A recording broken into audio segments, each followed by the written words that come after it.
민주당 분위기는 어떨까요? 국민의힘 선대위 해체 소식이 들리자 내부 단속에 들어갔습니다. 이 상황에서 자만하거나 실수할 경우 오히려 치명타가 될 수 있다고 판단한 겁니다. 국민의힘과 다른 후보와의 단일화 변수 등에도 촉각을 곤두세우고 있습니다. 민주당 동향은 전혜정 기자가 취재했습니다. 더불어민주당은 국민의힘 선대위 해체 소식에 자세를 낮추며 SNS 자제령부터 내렸습니다. 상대당의 자중질환이 우리 당의 능력과 승리를 보장하는 것은 아닙니다. 특히 기분에 취해서 SNS에 치기 어린 글을 올리거나 오만한 자세를 보여서는 안 될 것입니다. 대선까지 60여일밖에 남지 않은 데다 단일화 등의 변수로 보수가 다시 결집할 수 있다고 보기 때문입니다. 저쪽은 지지율이 워낙 기반이 좋으니까 보수층 또 전열만 정비하면 무섭죠.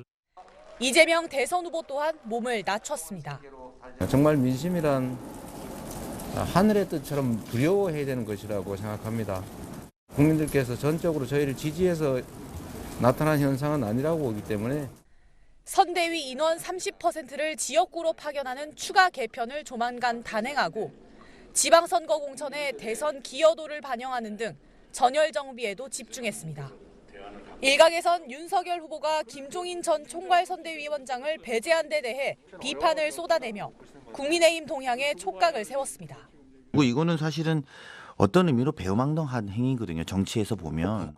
윤석열 저쪽 당의 그 시기가 발표를 했는데 선대위를 해산한답니다. 찌라시에 돌던 본인 사퇴는 또 안 하고.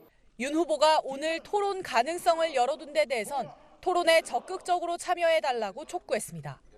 채널A 뉴스 전혜정입니다.